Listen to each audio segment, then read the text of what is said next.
Hello विद्यार्थीगण, मैं इसके Kashyap unique new भारतीय पब्लिकेशन के माध्यम से राज्य व्यवस्था इंडियन पॉलिटी से जुड़ा हुआ महत्वपूर्ण संवैधानिक प्रावधान जो अभी मौलिक अधिकार चल रहा है उसके बारे में चर्चा करने, उससे संबंधित तमाम तथ्यों को विश्लेषणात्मक तरीके से आपके सामने उपस्थित करने के लिए एक बार पुनः उपस्थित हूँ।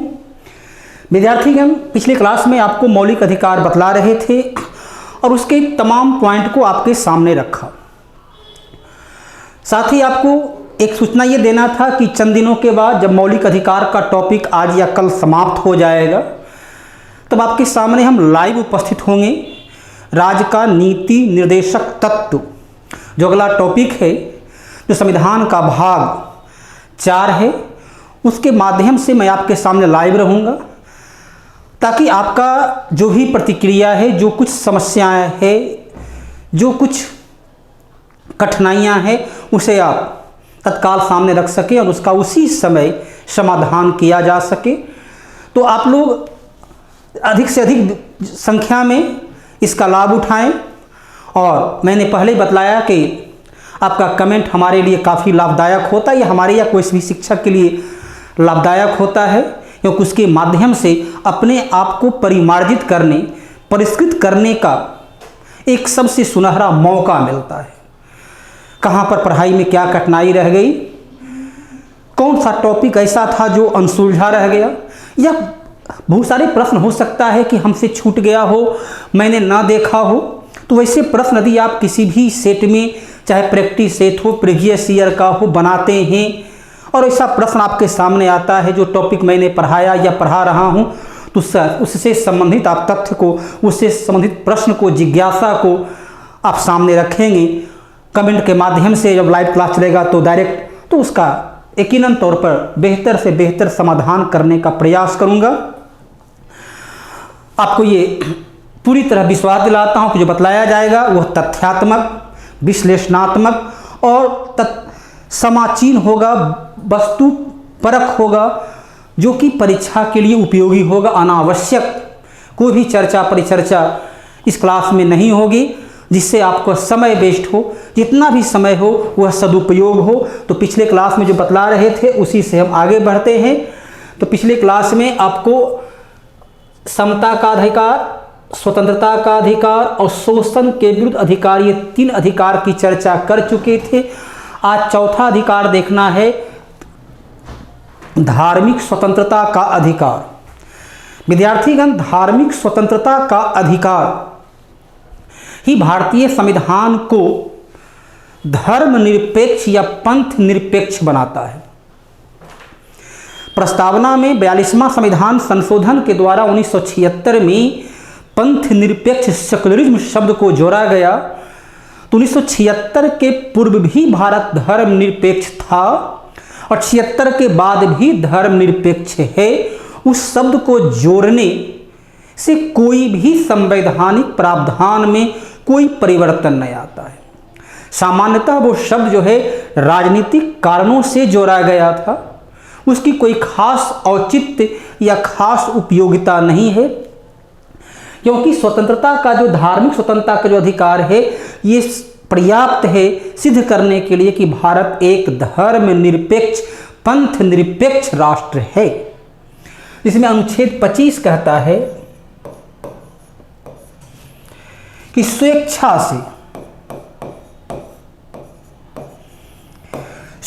से किसी भी धर्म को स्वीकार करने, धर्म को अपनाने, धर्म को परिवर्तित करने, लेकिन स्वेच्छा से, इच्छा से, धन या लोभ, भय के आधार पर यह परिवर्तन न हो। आप स्वेच्छा से हिंदू से मुस्लिम, मुस्लिम से सिख, सिख से ईसाई, ईसाई से बौद्ध, बौद्ध से जैन, जैन से पारसी बन सकते हैं। किसी भी धर्म को अपना सकते हैं, धर्म परिवर्तित कर सकते हैं, उस धर्म का प्रचार प्रसार कर सकते हैं। धर्म गुरु बनकर, जैसे पादरी लोग जो है धर्म से प्रेरित होकर दूर दराज के सुदूर इलाके में चले जाते थे, धर्म का प्रचार प्रसार करते थे।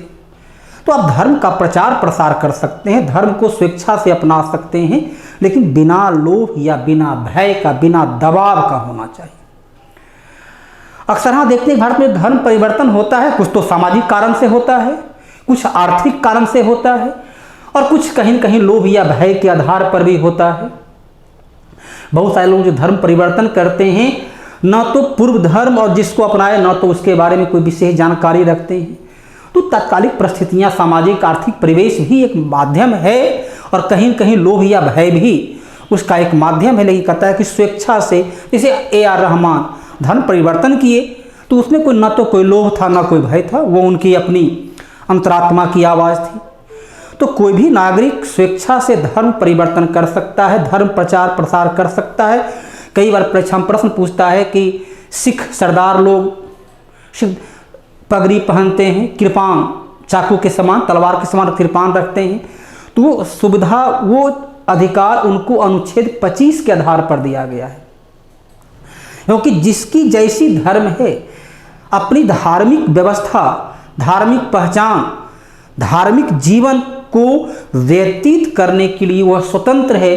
तो ज्यों ही भारत का प्रत्येक नागरिक को अपने पसंद के धर्म को स्वीकार करने, धार्मिक जीवन को व्यतीत करने, धर्म के आधार पर पहनावा या खान पान को अपनाने, तो वो धर्मनिरपेक्षता कहते किसको है? जहाँ राष्ट्र का, राज्य का कोई अपना धर्म नहीं हो, प्रत्येक नागरिक की धार्मिक स्वतंत्रता हो, प्रत्येक नागरिक अपनी धार्मिक क्रियाकलाप को बिना किसी भय या दबाव का उपयोग कर सकता हो, जहां धर्म के आधार पर नागरिकों के साथ कोई भेदभाव नहीं किया जाता हो, तो अनुच्छेद 25 अकेले ये सिद्ध करने के लिए पर्याप्त है कि भारत एक धर्मनिरपेक्ष, पंथ निरपेक्ष राष्ट्र है। अनुच्छेद 26 कहता है कि धार्मिक क्रियाकलाप, धार्मिक कार्य का संपादन करने, क्रियाकलाप में भाग लेने का अधिकार, धार्मिक संस्थान की स्थापना करने का अधिकार। आप मंदिर, मस्जिद, गुरुद्वारा बना सकते हैं, लेकिन अपने जमीन पर अपनी संपत्ति को खरीद कर बनाना है, न कि किसी दूसरे की संपत्ति या सरकारी संपत्ति। आजकल देखते हैं, चलिए सड़क पर कई जगह मंदिर वगैरह बन जाता है। हनुमान जी जो कि इतने महत्वपूर्ण धार्मिक रूप से पूजनीय देवता के रूप में पहचाने जाते हैं, राम भक्त, उन्हें कई जगह जमीन कब्जा करने वाले अधिकारी के रूप में सामने रख देते हैं, उनके मूर्ति स्थापित करके मंदिर कब्जा बना लेते हैं, सरकारी संपत्ति का अतिक्रमण करते हैं। यूँ भी मंदिर जो है स्वच्छता का प्रतीक है। धर्म का जो हमारा क्षेत्र है उसमें देखिए भगवान शंकर रहते हैं मानसरोवर झील के निकट कैलाश पर्वत पर, जहाँ सुरम्य वातावरण, स्वच्छ वायुमंडल, प्राकृतिक वातावरण है। तो शांत माहौल में, पूरी तरह स्वच्छ माहौल में रहना पसंद करते, उस क्षेत्र को निवास स्थान बनाए हैं। तो कहीं नाला के किनारे, कहीं सड़क पर गंदगी धूल के भरे में आप मंदिर बनाते तो वहाँ भगवान का निवास कैसे हो सकता है? जहाँ शांति होगी, जब हर जगह कहा कि यहाँ शांति रहती है, भगवान वहीं रहते हैं, तो अशांत जगह पर आप मंदिर बनाते हैं तो वह धर्म का ही अपमान है। किसी के मंदिर को तोड़कर मस्जिद बना देना वो भी धर्म का अपमान है, वो भी धर्म का उल्लंघन है। तो धार्मिक क्रियाकलाप में भाग लें, धार्मिक कार्यक्रम में शामिल हों, कार्यक्रम का आयोजन करें, लेकिन सद्भाव के लिए, सामाजिक सद्भाव को बनाए रखने के लिए, न कि राष्ट्रीय एकता अखंडता को कमजोर करने के लिए। तो धर्म का प्रयोग जब हम असामाजिक कार्य में करते हैं, धर्म की आड़ में हम सामाजिक सिस्टम को तोड़ते हैं, तो धर्मनिरपेक्षता नहीं होती है। व्यवहारिक तौर पर स्वतंत्रता का अधिकार को हम लोग स्वच्छंदता का अधिकार बना दिए हैं। स्वतंत्रता का अधिकार, विचार के अभिव्यक्ति का अधिकार से तात्पर्य ये नहीं होता है कि जो इच्छा है सो बोले। हमारी विचार, हमारा कर्म जो है वह समाज, राष्ट्र, व्यक्ति, मानवता के हित में होनी चाहिए। तो धर्म उसे कहते हैं जो धारण किया जा सके। इतिहास के पन्नों पर आप पढ़ते हैं 4 प्रकार का पुरुषार्थ का वर्णन किया गया है वैदिक काल में। तो पहला पुरुषार्थ है धर्म, दूसरा है अर्थ, तीसरा है काम और चौथा है मोक्ष। दूसरा अर्थ दिया गया, क्योंकि जीवन के लिए अर्थ की उपयोगिता है, पैसा की उपयोगिता है। एक सन्यासी भी है तो उसे ठीक है 2 गज कपड़ा ही चाहिए, एक धोती ही चाहिए, लेकिन धोती खरीदने के लिए पैसा चाहिए। मेवा मलाई 56 भोग नहीं चाहिए, रोटी सब्जी ही चाहिए तो उसके लिए पैसा की ज़रूरत होगी। बड़े महल नहीं चाहिए तो भी एक छोटे कमरे के लिए पैसे की ज़रूरत होगी। तो अर्थ तो जीवन की आवश्यकता है। तो धनोपार्जन करें, लेकिन पहले धर्म है, अर्थात आप वही काम करें, कर्म ही धर्म है। गीता कहता है कर्मण्येवाधिकारस्ते मा फलेषु कदाचन। अपना कर्म करो। जिस व्यक्ति ने जो कर्म को चुना, समाज ने जो कर्म उसे सौंपा, उस कर्म को करना ही धर्म है। और उस धार्मिक क्षेत्र में सामाजिक समारोह ही धार्मिक भावना को, सामाजिक भावना को बनाता है। जितने भी पर्व त्यौहार का आयोजन किया गया था, धर्म तो व्यक्तिगत होता है, लेकिन वो पर्व त्यौहार का आयोजन सामाजिक सद्भाव को बनाने के लिए, सामाजिक लगाव, सामाजिक कार्य को करने के लिए उसका व्यवस्था किया गया था, ताकि धर्म के माध्यम से हम सामाजिक उत्तरदायित्व का, एक कॉमन सेंस जिसे बोलते हैं शिष्टाचार का, सामाजिक सद्भाव का हम विकास करें। इसलिए पर्व त्यौहार, मंदिर मस्जिद इत्यादि जो भी निर्माण था वो उसी सद्भाव को बनाने के लिए, अपनी संस्कृति को परिलक्षित करने के लिए, अपनी संस्कृति को सुरक्षित रखने के लिए धार्मिक संस्थान, मंदिर मस्जिद गुरुद्वारा की आवश्यकता है, जिससे हमारी धर्म, हमारी संस्कृति, हमारी धरोहर उसमें सुरक्षित रहता है। तो धार्मिक क्रियाकलाप को बढ़ावा देने के लिए अनुच्छेद 26 का प्रयोग है। अनुच्छेद 27 मेरे व्यक्तिगत राय में यह धर्मनिरपेक्ष राष्ट्र के लिए नहीं होना चाहिए। कहता है धार्मिक संस्थान में दान देने पर कर में छूट। धर्म व्यक्तिगत है, आप जहां दान दें, सामाजिक काम करें। मेरी अपनी व्यक्तिगत राय में यह धर्मनिरपेक्षता के कहीं न कहीं उल्लंघन करता है। धार्मिक दान देने पर कर टैक्स में छूट प्राप्त करने का अधिकार, ये एसएससी में पूछा हुआ प्रश्न भी है। किस अनुच्छेद के आधार पर धार्मिक दान देने पर कर टैक्स में छूट प्राप्त हो जाता है? तो अनुच्छेद 27 कहता है, जैसे कि आप विद्यार्थी हैं, आपके पढ़ाई पर जो खर्च होता है तो आपके माँ या पिता उस खर्च के बारे में ब्यौरा देते हैं, तो उसमें इनकम टैक्स की छूट मिल जाती है। विभिन्न प्रकार के बीमा या निवेश कर खरीदते हैं, बीमा खरीदते हैं, निवेश करते हैं तो इनकम टैक्स की छूट मिलती है। तो धार्मिक दान देने पर भी कर में छूट प्राप्त करने का अधिकार एवं जबरन किसी धर्म विशेष के लिए दान या चंदा नहीं दिए जाने का अधिकार। आप स्वेच्छा से दान करें, किसी धर्म को डोनेशन प्रदान करें, लेकिन जबरन इतना रुपया चंदा देना होगा, वो धर्मनिरपेक्षता का विपरीत है, वह जो है स्वतंत्रता के विपरीत है। तो धार्मिक दान देने पर कर में छूट और स्वेच्छा से किसी भी धर्म को दान देने, जबरन किसी से दान चंदा नहीं प्राप्त करने का अधिकार। और अनुच्छेद 28 कहता है कि सार्वजनिक शिक्षण संस्थान में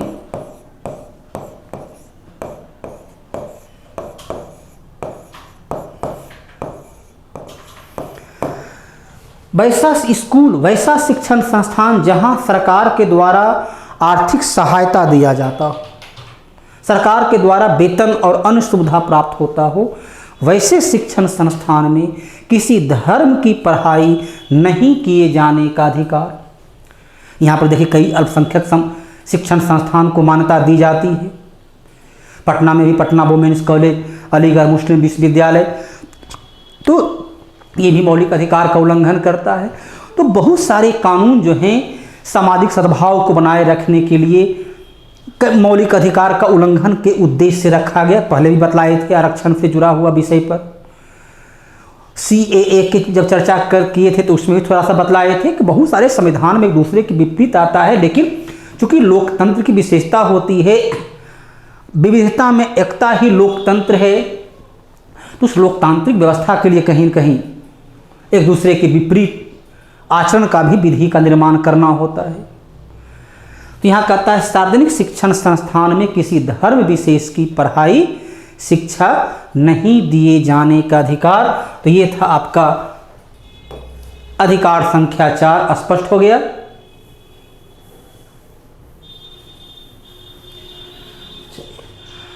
आगे देखिए, अल्पसंख्यक, यहाँ पर अल्प मतलब कम, संख्या मतलब कम संख्या। किसका कम संख्या? तो संविधान में स्पष्ट रूप से प्रयोग है धर्म और भाषा, सिर्फ दो ही है। किसका संख्या कम हो? तो धर्म के आधार पर संख्या कम हो या भाषा के आधार पर संख्या कम हो। धार्मिक अल्पसंख्यक या भाषाई अल्पसंख्यक। तो अल्पसंख्यक समुदाय का शिक्षा एवं संस्कृति का अधिकार, उसमें 29 कहता है कि आपकी अपनी धर्म जो भी है उसकी जो विशिष्ट पहचान है, उस विशिष्ट पहचान को बनाए रखने, जो अनुच्छेद 25 का ही एक उपखंड के रूप में है।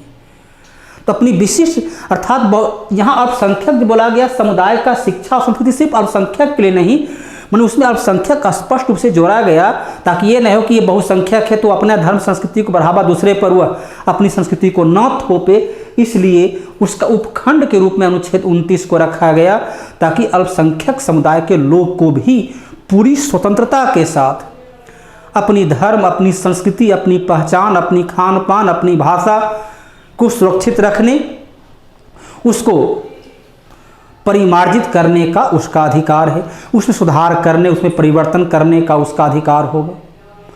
और अनुच्छेद 30 कहता है कि अल्पसंख्यक समुदाय के लोग शिक्षण संस्थान की स्थापना करने, उसका प्रशासनिक प्रबंध करने, अपनी धर्म को, अपनी भाषा को बढ़ावा देने के लिए, अपनी संस्कृति को अगली पीढ़ी तक पहुंचाने के लिए, उसे परिमार्जित, उसे संवर्धित करने के लिए आप शिक्षण संस्थान खोल सकते हैं। और जब शिक्षण संस्थान आप खोलेंगे तो उसका प्रशासनिक प्रबंध क्या होगा, कैसे शिक्षक की बहाली होगी, क्या उसका क्राइटेरिया होगा, हम शिक्षण विषय के अंतर्गत क्या क्या पढ़ाएंगे, तो उसका तमाम प्रबंधन करने का उत्तरदायित्व भी उसका होगा। यहाँ पर भी अल्पसंख्यक के लिए सिर्फ एक वह जो है उपखंड के रूप में है। ऐसा नहीं कि बहुसंख्यक को अपनी स्कूल खोलने का अधिकार नहीं है, बहुसंख्यक खोल सकते हैं, अल्पसंख्यक को भी ये सुविधा है, चाहे वो 10 व्यक्ति ही क्यों न रहते हों, तो अपनी 10 व्यक्ति के लिए ही भाषा की बनाए रखने के लिए, आगे भविष्य में उसे और बेहतर बनाने के लिए निजी स्कूल, शिक्षण संस्थान, मदरसा से लेकर अन्य संस्थान की स्थापना कर सकते हैं, उसका प्रशासनिक प्रबंध कर सकते हैं।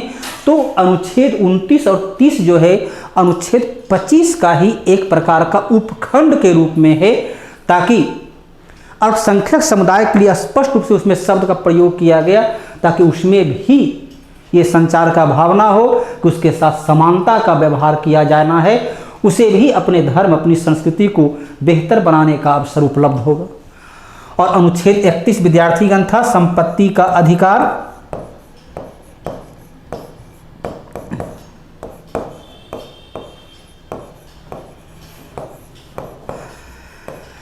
तो आपको ये पहले बता चुके कि 44वां संविधान संशोधन के द्वारा 1978 में संपत्ति के अधिकार को मौलिक अधिकार से अलग कर दिया गया, मौलिक अधिकार से हटा दिया गया। क्यों हटाया गया?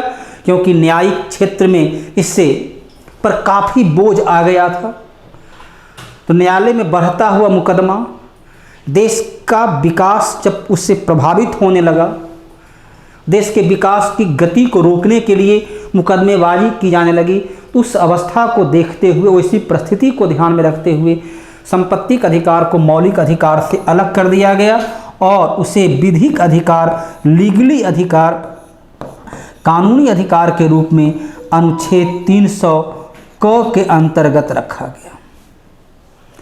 लीगली, कानूनी, विधिक अधिकार के रूप में अनुच्छेद 300 क के अंतर्गत इसे रखा गया।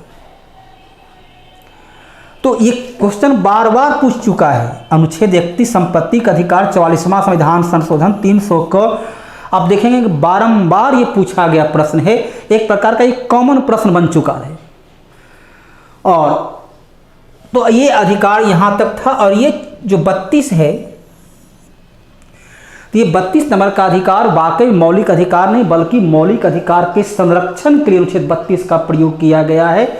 अनुच्छेद 32 संवैधानिक उपचार का अधिकार, इस अधिकार को डॉक्टर भीमराव अंबेडकर ने भारतीय संविधान का हृदय एवं आत्मा कहा है। हृदय एवं आत्मा कहा है। अनुच्छेद 32 के इस अधिकार को, क्योंकि अनुच्छेद 32 कहता है कि ऊपर जो अधिकार दिया गया 14 से लेकर 30 तक, यदि उस अधिकार का उल्लंघन होता है, अधिकार को प्रतिबंधित किया जाता है, अधिकार का प्रयोग करने से राज्य रोकता है, तो आप सीधे सुप्रीम कोर्ट, सर्वोच्च न्यायालय या उच्च न्यायालय, हाई कोर्ट में आप याचिका दायर कर सकते हैं। वैसा मुकदमा जो सीधे सर्वोच्च न्यायालय या उच्च न्यायालय में पेश किया जाता है उसे प्रारंभिक या मौलिक क्षेत्राधिकार के नाम से जाना जाता है। तो दोनों उच्च न्यायालय का, सुप्रीम कोर्ट और हाई कोर्ट का मौलिक या प्रारंभिक क्षेत्राधिकार में आता है अनुच्छेद 32, संवैधानिक उपचार का अधिकार। इस अधिकार को संविधान का हृदय और आत्मा कहा गया है, क्योंकि ये अधिकार देता है कि सभी मौलिक अधिकार का संरक्षण, प्रोटेक्शन करने का उत्तरदायित्व तो न्यायालय का है। इसलिए सर्वोच्च न्यायालय, उच्च न्यायालय को मौलिक अधिकार का संरक्षक कहा जाता है। इसी के तहत न्यायिक सक्रियतावाद का शब्द का भी उद्भव हुआ है। लोकहित याचिका, जनहित याचिका इसी के अंतर्गत आता है। इसी संवैधानिक उपचार के अधिकार के आधार पर लोकहित याचिका, जनहित याचिका की सुनवाई की शुरुआत पीएन भगवती और न्यायमूर्ति कृष्णा अय्यर के द्वारा 1980 के दशक में किया गया। अमेरिका के सब बीपीएससी पूछ चुका था ये प्रश्न कि लोकहित याचिका किस देश के संविधान से प्रभावित है।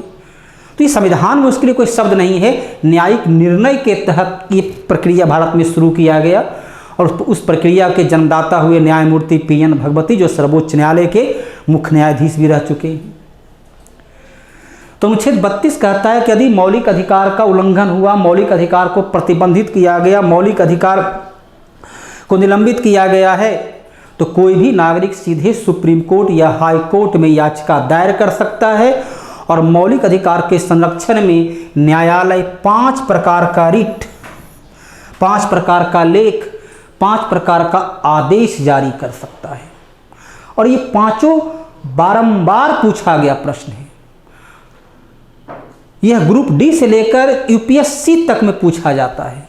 इसलिए इस पांचों को याद रखना है कि किस परिस्थिति में, विशेषकर आपका बंदी प्रत्यक्षीकरण, परमादेश और अधिकार परीक्षा, ये तीनों बारंबार पूछा जाता है।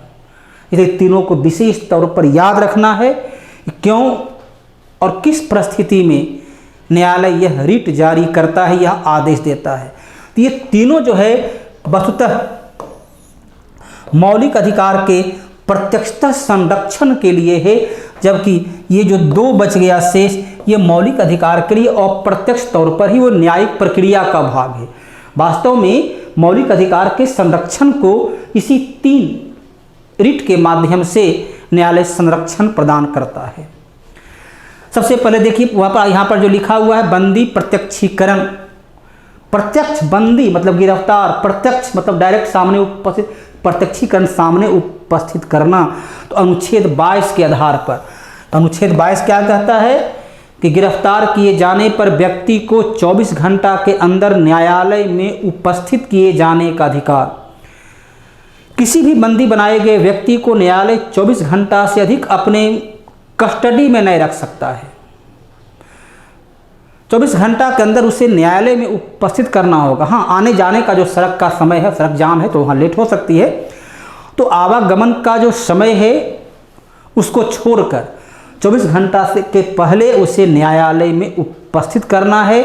दोषी है या नहीं है ये देखना न्यायालय का काम है, पुलिस स्टेशन को देखना ये काम नहीं है। तो बंदी प्रत्यक्षीकरण कहता है 24 घंटा के अंदर न्यायालय में उपस्थित करना। तो यदि नहीं करता है तो आप मुकदमा कर सकते हैं कि ये मौलिक अधिकार का उल्लंघन है। तो बंदी प्रत्यक्षीकरण अनुच्छेद 22 के लिए जारी होता है। इसके बाद इसमें परमादेश लोक पदाधिकारी के लिए जारी होता है। चाहे लोक पदाधिकारी वो आईसीआईसी बैंक के हैं, वो भी जनता से जुड़ा हुआ काम करता है, तो वो भी लोक पदाधिकारी हैं, वो सिर्फ सरकारी नहीं बल्कि निजी क्षेत्र का भी वैसा व्यक्ति, वैसा अथॉरिटी जो जनहित या आम जनता से जुड़े हुए विषय का कार्य करते हैं, वो लोक पदाधिकारी के दायरे में आता है। एनजीओ, नॉन गवर्नमेंट ऑर्गेनाइजेशन भी लोक पदाधिकारी, उसके जो अधिकारी वगैरह हैं वो भी लोक पदाधिकारी के दायरे में आते हैं। तो लोक पदाधिकारी के लिए जारी होता है जो उच्च पदों पर आसीन हैं, जिनका जो उत्तरदायित्व है, तो यदि वो अपने उत्तरदायित्व को समय से पूरा न करते हैं, अपना उत्तरदायित्व का निर्वहन नहीं करते हैं, तब ये जारी होता है परमादेश मैंडमस, कि आपको जिस कार्य के लिए नियुक्त किया गया उस कार्य को ईमानदारी पूर्वक समय के साथ पूरा करें। या कोई ऐसा कार्य कर रहे हैं जो उनके अधिकार में नहीं आता, तो पूछा था कि आपका ये किस बेस पर आप ये काम कर रहे हैं, किस बेस पर आपने ये निर्णय लिया, क्या ये आपका अथॉरिटी है? तो परमादेश जारी होता है ताकि नागरिकों का मौलिक अधिकार सुनिश्चित किया जा सके। लोक पदाधिकारी जो उत्तरदायित्व उनको दिया गया है नागरिकों के हित में, वो तमाम कार्य को पूरा कर सके, क्योंकि स्वच्छ वातावरण भी नागरिकों का मौलिक अधिकार अनुच्छेद 21 में है। स्वच्छता भी, यदि नगर निगम के अधिकारी स्वच्छता का वातावरण बनाए नहीं रखते हैं तो ये परमादेश जारी हो। जीवन का अधिकार काफ़ी विस्तृत है, उसमें स्वच्छता भी शामिल है, शुद्ध वायुमंडल भी उसके लिए शामिल है, शुद्ध पेयजल की आपूर्ति शामिल है, स्वच्छ भोजन शामिल है, न कि मिलावटी भोजन हो, तो उसके लिए अलग पदाधिकारी बनाया गया है। तो उसका काम है कि वो मिलावट ना हो उसका जांच करे, क्योंकि उसका जांच नहीं करने से नागरिकों को मिलावट का भोजन करना पड़ता, जिससे उसका स्वास्थ्य बिगड़ता है। तो मौलिक अधिकार अनुच्छेद 21 काफ़ी विस्तृत दायरा में है, तो परमादेश याचिका दायर, उसमें रिट दायर होता है। अधिकार परीक्षा, एग्जाम आप देते हैं, योग्यता, हर पद के लिए कुछ न्यूनतम योग्यता निर्धारित है, और उस योग्यता को पूरा करने के बाद भी किसी अन्य को नियुक्त कर दिया जाता है, तो होता है अधिकार परीक्षा, कि उस व्यक्ति को उस पद पर नियुक्त किया जाए जो व्यक्ति उस पद की धारण करने की योग्यता रखता है। अयोग्य व्यक्ति को कोई ही लोक पद ना दिया जाए, चाहे वो पुलिस हो, एसएससी का शिक्षक हो, कर्मचारी हो या कोई अन्य हो, चाहे वो सीएजी हो या अन्य पद पर हो। तो लोक पदाधिकारी यहाँ दिया जाता है कि लोक पद, जनता से जुड़ा हुआ वैसा पद, तो उसी को दिया जाए जो उस पद की धारण करने की योग्यता रखता है, वैसे व्यक्ति को न दिया जाए जो पद की धारण करने की योग्यता न रखता है। और उत्प्रेषण और प्रतिषेध जो है न्यायिक प्रक्रिया के तहत है। आप देखे होंगे लिखा रहता है उत्क्रमित उच्च विद्यालय या उत्क्रमित मध्य विद्यालय, तो पहले वो देखिएगा प्राइमरी स्कूल था, अब उसको उत्क्रमित करते हुए, ऊंचा करते हुए मध्य विद्यालय में बदल दिया। पहले वो हाई स्कूल था, अब उसे बदल करके +2 में कर दिया गया। तो उत्क्रमित मतलब होता है नीचे से ऊपर कर देना। यहाँ पर वही है कि यदि कोई मुकदमा सुप्रीम कोर्ट के हिसाब से उच्च न्यायालय में है, उच्च न्यायालय के हिसाब से जिला न्यायालय में, सत्र कोर्ट, सेशन कोर्ट में है, तो उस मुकदमा की शीघ्र सुनवाई के लिए, यदि मुकदमा जनहित लोकहित से जुड़ा हुआ है, तो शीघ्र सुनवाई के लिए, ताकि मौलिक अधिकार का संरक्षण हो सके, उसे अपने पास नीचे से ऊपर भेज देने का आदेश देगा, ताकि शीघ्र उसकी सुनवाई करके मौलिक अधिकार को संरक्षण दिया जा सके, उसे बेहतर बनाया जा सके। और प्रतिषेध जो है, यदि मौलिक अधिकार का मुकदमा प्रत्यक्ष या अप्रत्यक्ष तरीके से जिला न्यायालय, सेशन कोर्ट में चल रहा है, क्योंकि मौलिक अधिकार का मुकदमा सेशन कोर्ट, जिला न्यायालय, सिविल कोर्ट में सुनने का अधिकार ही नहीं है, तो न्यायालय आदेश देता है कि आप अपने अधिकार सीमा में रहकर कार्य करें। कभी कभी होता है कि उच्च न्यायालय किसी को जमानत दिया और जिला न्यायालय उस पर कुछ प्रतिबंध लगाता है। एक आध बार ऐसा मुकदमा आया अखबार के पन्नों पर, तो रोकता है कि आप मेरे आदेश के बाद आप उसमें कोई परिवर्तन नहीं कर सकते हैं। तो आपका जो अथॉरिटी नहीं है, आप वैसा काम नहीं करें जो आपके अधिकार क्षेत्र में शामिल नहीं है। तो विद्यार्थीगण इतना ही, इसमें छोटा सा अंश शेष रह गया है, उसको अगले क्लास में देख लेंगे। तो आज इतना ही, और इससे जुड़ा हुआ कुछ प्रश्न जो है कल चर्चा करेंगे, और उसके पश्चात आपको राज्य का नीति तत्व के बारे में बतलाया जाएगा। तो विद्यार्थीगण, पहले भी मैंने बारंबार आपको कहता रहा हूँ कि आप जब वीडियो को देखें, अभी तो चलिए यूट्यूब पर देख रहे हैं तो अपना कमेंट करें, लाइक करें, शेयर करें, सब्सक्राइब करें। जो भी एक समान प्रक्रिया है वो बेहतर तरीके से आपको पता है क्या क्या करना होता है। तो उस सब के बारे में ज़्यादा तकनीकी ज्ञान तो हम लोग के पास है नहीं, मेरे पास है नहीं, तो उसके बारे में आप हमसे बेहतर जानते हैं। इसको चैनल को और बेहतर से बेहतर कैसे किया जा सकता है ताकि आपके सामने और बेहतर से बेहतर सेवा प्रदान कर सकूं, क्योंकि शिक्षण संस्थान शिक्षक एक सेवा उपलब्ध कराता है। तो आपको बेहतर से बेहतर सेवा कैसे दे सकें, उसके लिए आप जो भी कार्य करना है, यदि अच्छा लगता है तो आप उसे करें, और यदि मान लीजिए कहीं लगता है कि कोई त्रुटियां है तो आप वो भी बताएं, तो ताकि मैं अपने उस त्रुटियां को, उस खामियां को दूर करके आपके सामने परिमार्जित होकर उपस्थित रहूं।